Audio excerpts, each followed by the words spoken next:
Nous commençons avec la correction du 87, page 521. Donc petit exercice, l'énoncé ne tient même pas à peine sur 3 lignes. On a donc A une matrice carrée, inversible, donc tout de suite on peut dire que A-1, son inverse existe, puisqu'elle est inversible, donc ça signifie que ça existe, on ne sait pas comment l'exprimer, mais on sait qu'elle existe. Et donc, on sait que l'on a deux égalités, A fois A-1 est égal à A-1 fois A est égal à l'identité.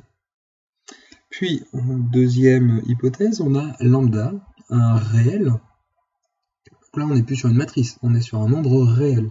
Il est non nul, donc ce que l'on peut dire, c'est que 1 sur lambda existe. Alors, on fera très attention, ici j'ai noté A puissance moins 1, donc là, l'inverse en termes de matrice, alors que là, c'est 1 sur lambda en termes de nombre réel, qui peut aussi se noter lambda puissance moins 1. C'est une autre façon d'écrire 1 sur lambda. La différence ici, c'est que là, c'est autorisé étant donné que nous sommes dans les nombres réels. Bon, on va le noter ainsi pour la suite. Et donc, on peut essayer de deviner une matrice qui pourrait correspondre à l'inverse de celle-ci. Alors, on va essayer de regarder. A priori, on peut déjà deviner qu'il va falloir enlever le lambda, qu'il va falloir enlever le A. On peut penser à la matrice multipliée A-1 multiplié par lambda puissance moins 1. L'inverse de lambda fois l'inverse de la matrice A. Comme c'est un nombre réel, c'est un peu particulier, c'est quelque chose d'un peu plus simple. Et donc, on peut le mettre à gauche, on peut le mettre à droite. Pour les multiplications par un nombre réel, ça ne pose pas trop de problème. Et donc, on va essayer de regarder pour voir si ce candidat-là est bel et bien l'inverse de la matrice lambda fois A. Donc, on note lambda A fois lambda moins 1 fois A moins 1. Il faudrait faire pareil, évidemment, de l'autre côté. Donc, pour ça, eh bien, on remarque que les parenthèses ne servent pas à grand-chose dans ce cas-là, puisque c'est la multiplication d'un nombre réel avec une matrice. Donc, lambda A, ici entre parenthèses, je peux les enlever. De même à droite, puisque j'ai à nouveau un nombre réel fois une matrice, donc je peux les enlever. Puis, je sais qu'un nombre réel multiplié par des matrices, le réel, je peux le mettre à différents endroits, et tant qu'à faire, autant choisir celui qui m'intéresse. Donc je vais le décaler et le mettre devant la matrice A. Par contre, je pourrais même le mettre devant, d'ailleurs il n'y a pas de problème, puisque c'est un réel. Par contre, la matrice A ne jouit pas du même droit, du même privilège, puisque comme c'est une matrice, alors je peux la faire décaler avant lambda, après le lambda moins 1, mais il est interdit que ça passe derrière la matrice A moins 1. Tout simplement parce que ce calcul-là n'est plus du tout pareil, a priori, en termes général. Si c'est possible ici, eh bien, il faudra le justifier d'une certaine façon. Mais lambda moins 1, lui, il peut bouger n'importe où, il n'y a pas besoin de justification, c'est un réel, donc on fait ce qu'on veut. Donc voilà ce que l'on obtient. Puis, lambda fois lambda moins 1, j'ai un réel fois son inverse. Donc ça donne le réel qui correspond à l'identité, c'est-à-dire 1, puisque quand je multiplie par 1, ça ne change pas. Un exemple, 2 fois 1,5. Et bien ça fait bien 1. Par contre, pour les matrices, A fois A moins 1, ça donne la matrice qui correspond à l'identité dans les multiplications. Donc ça c'est I, et 1 fois I, eh bien on peut conclure au fait que c'est égal à l'identité. Et donc, je viens de multiplier une matrice par une autre matrice, j'obtiens l'identité.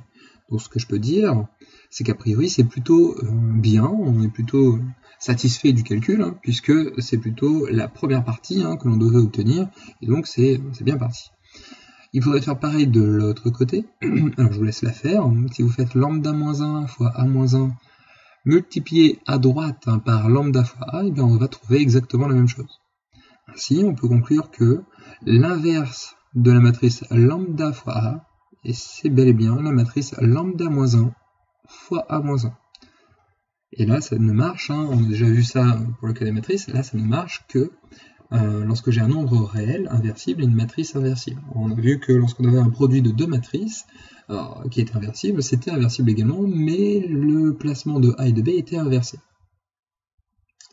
Poursuivons avec le 94, un petit peu plus compliqué. Alors si vous n'avez pas réussi, vous avez cherché, vous avez été bloqué parce que vous n'avez pas compris certaines choses, c'est pas très grave, hein, pas d'inquiétude du tout.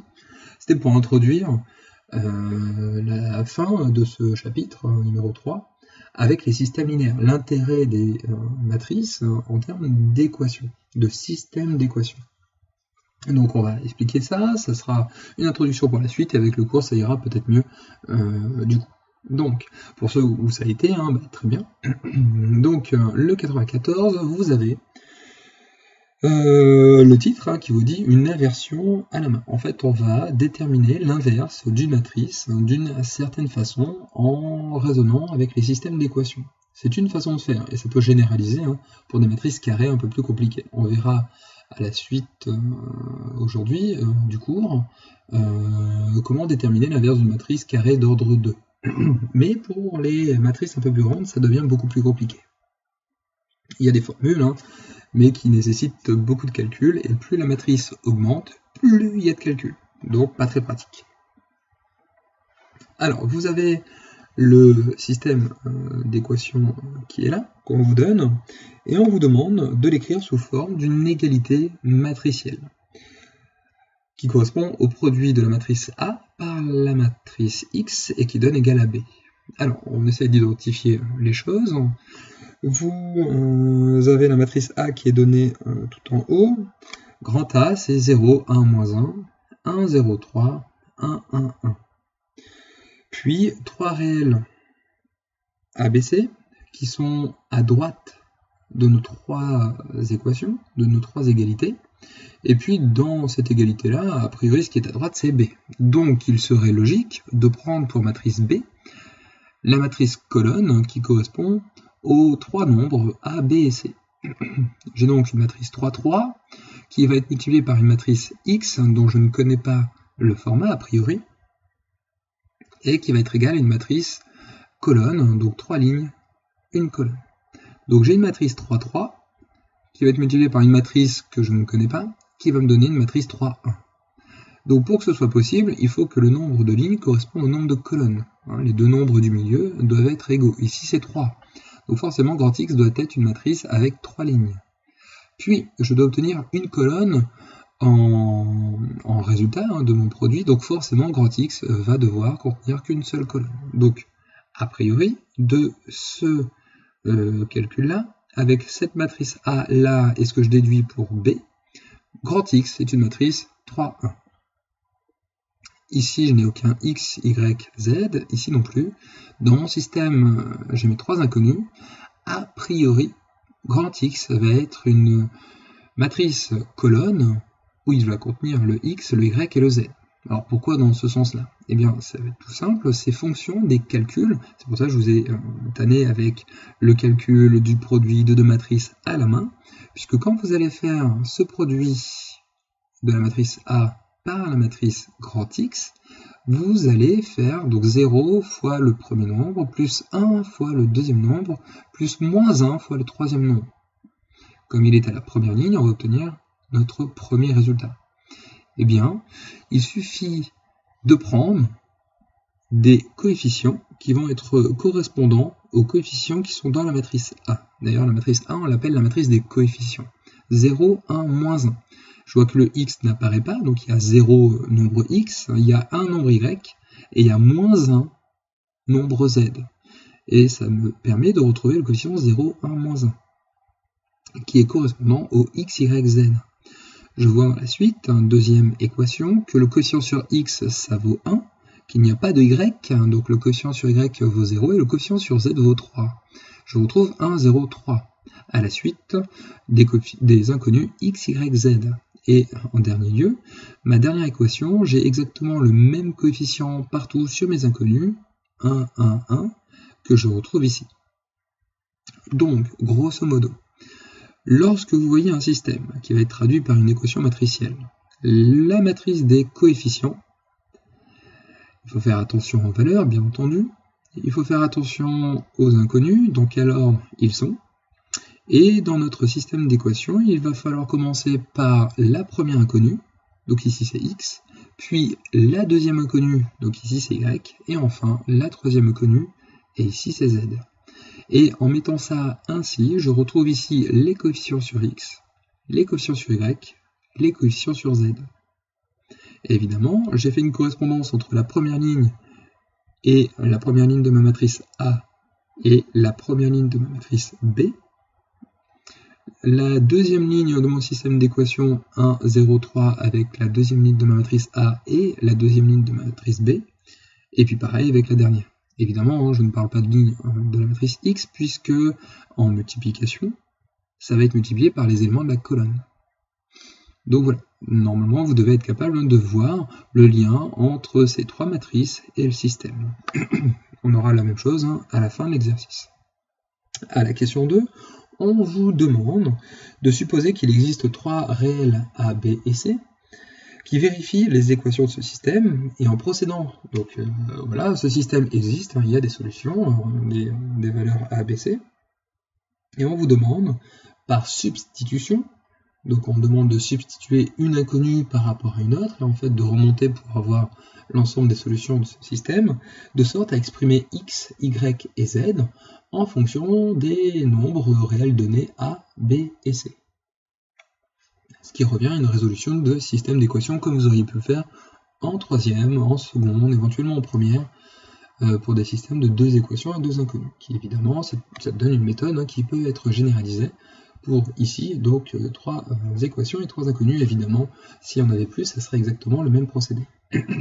Donc, prenons une équation, tant qu'à faire où les coefficients sont simples, où il n'y a pas trop d'inconnus, c'est pour ça que je ne vais pas choisir la troisième, je peux choisir la première ou la deuxième. Il y a le coefficient 3 qui m'embête, je ne vais pas compliquer les choses, je vais prendre la première équation, et je vais essayer d'exprimer une inconnue en fonction de l'autre. J'aurais pu exprimer y en fonction de z, et j'aurais obtenu y égale à z plus a. Ici, je choisis l'inverse, d'exprimer z en fonction de y.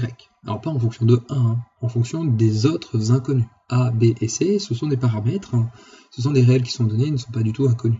Même si nous, on ne connaît pas leurs valeurs, il faut le voir ici comme des paramètres. Des valeurs qu'on ne connaît pas, mais dont l'énoncé nous donne les valeurs, et dans un exemple concret, je vous dirai A égale à 1, B égale à 2, C égale à 18, par exemple, et puis déterminez-moi les solutions.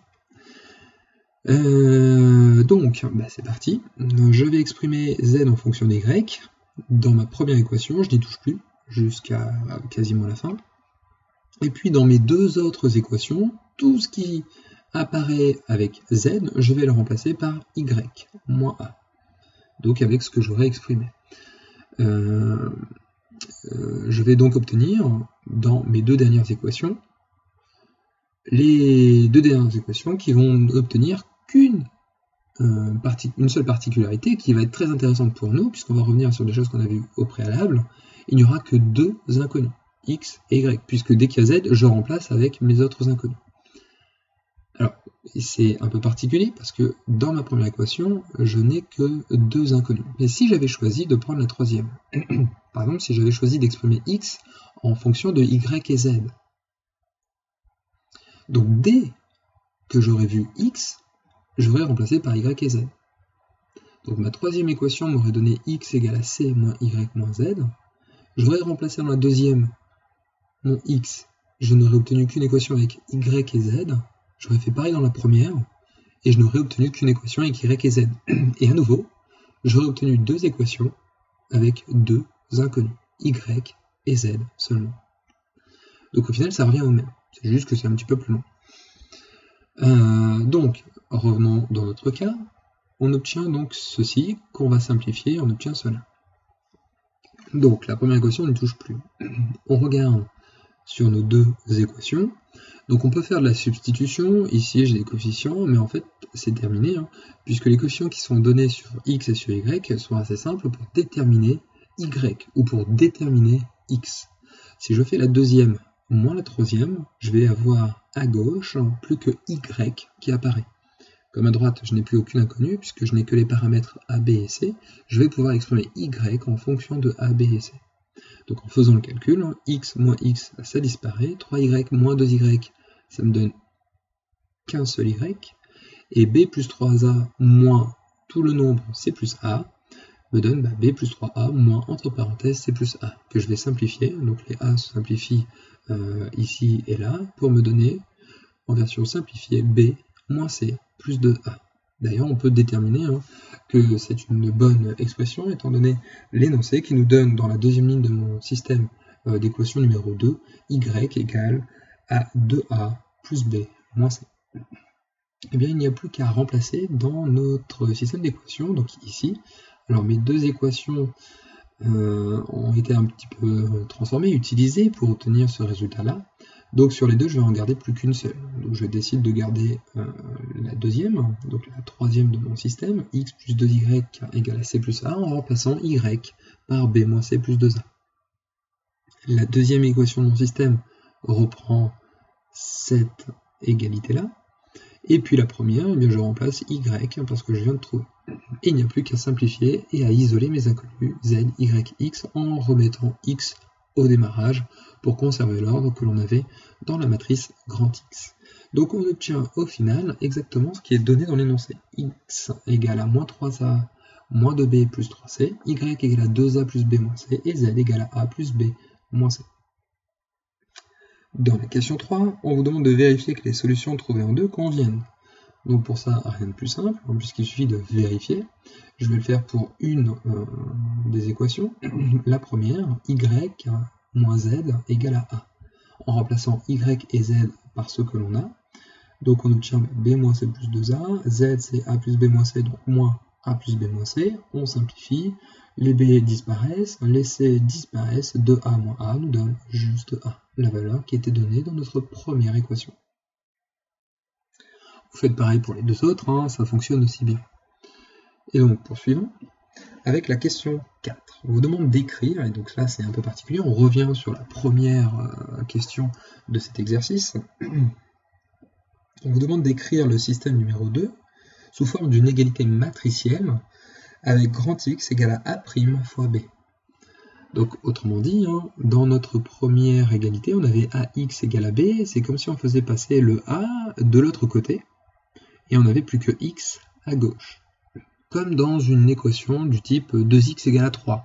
Donc si on revient au réel, pour trouver x, il faut enlever le 2. Donc il y a une opération mathématique que vous connaissez bien, ça revient à diviser par 2, à multiplier par l'inverse de 2.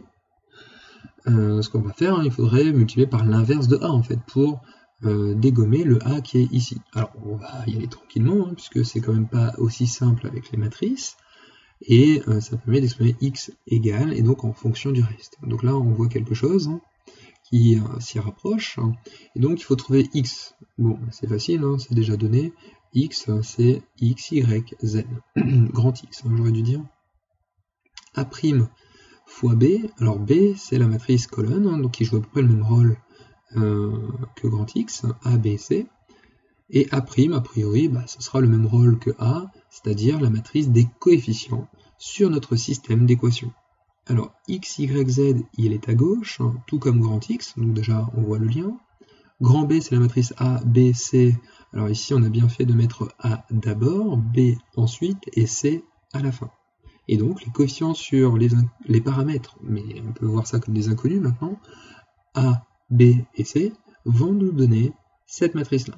Donc, moins 3a, moins 2b, plus 3c, moins 3, moins 2, plus 3, 2a, plus b, moins c, 2, 1, moins 1, et a plus b, moins c, 1, 1, moins 1, ce qu'on retrouve sur la troisième ligne. Et donc c'est le même jeu qu'à la première question. C'est juste retirer de notre système d'équations les différents coefficients qui portent sur les paramètres ou sur les inconnus en fonction de ce que l'on est en train de travailler. Question 5, on va dire la dernière question réellement de cet exercice. On vous demande de faire A fois A' et A' fois A et d'en déduire quelque chose. Alors, ça tombe bien puisque A fois A', vous pouvez faire les calculs, les deux matrices on les a, ici A, ici A', puis vous pouvez faire A' et multiplier enfin par A. Dans les deux cas, on trouve l'identité, c'est-à-dire des 1 sur la diagonale et des 0 partout ailleurs. Et donc ça revient directement à la définition que A' c'est l'inverse de A. Autrement dit, A moins 1 est égal à A'. On vient de trouver une méthode pour déterminer l'inverse d'une matrice A donnée, en passant au système d'équations et en résolvant ce système. Donc, ce que vous avez fait au collège, sans le savoir, les systèmes d'équations, les résolutions de systèmes d'équations, quand il y avait des solutions et quand les solutions étaient uniques, ça revient en fait à inverser des matrices. C'est une autre façon de voir les choses, donc autrement dit, pas d'inquiétude, vous avez déjà fait ça plusieurs fois, même si vous vous en souvenez, c'est très bien, si c'est pas le cas, on va refaire ça. Et au final, c'est quelque chose que vous avez déjà vu. Et on va pouvoir passer également aux matrices un peu plus grandes, matrice 3-3, les systèmes d'équations, où il y a 3 équations à 3 inconnues, ce qui va permettre aussi d'avoir une application dans l'obligatoire avec la géométrie dans l'espace. Alors, pour ceux qui l'ont vu, hein, il reste une question, on vous demande de vérifier ça à la calculatrice. Alors, pour vérifier ça à la calculatrice, vous pouvez prendre la matrice A, la mettre dans la calculatrice, et lui demander de faire puissance moins 1, pour voir si on trouve bien A'. Et donc, si on le fait à la calculatrice, vous obtenez ceci. Donc, vous rentrez dans la calculatrice, peu importe la marque, la matrice A. Donc ici, j'ai bel et bien rentré celle qui était donnée dans l'énoncé. Et puis, il suffit de faire, selon l'écriture, donc sur les TI c'est un peu différent, matrice A, donc de l'appeler, de lui demander puissance moins 1, donc exactement A moins 1, et de faire entrer pour obtenir le résultat souhaité. Et c'est exactement ce que l'on avait obtenu, comme vous pouvez le voir derrière. Donc moins 3, moins 2, 3, 2, 1, moins 1, 1, 1, moins 1. Exactement ce que l'on a là.